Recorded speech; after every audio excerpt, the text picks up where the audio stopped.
How to enable Chrome profile selector on startup. In today's video, I'm going to show you how to enable the profile selector in Google Chrome on startup.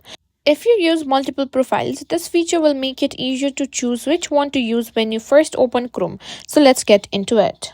First, open up Google Chrome on your computer. In the top right corner, you can see your profile. Simply tap on it. From there, you can find various options like other profiles and simply tap on the settings icon.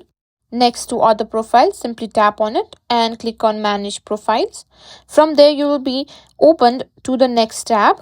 Here you can find all the various accounts that you have or that you use on Chrome. From there, if you want this to open every time Chrome startups, simply click on show on startup at the bottom, and that's it.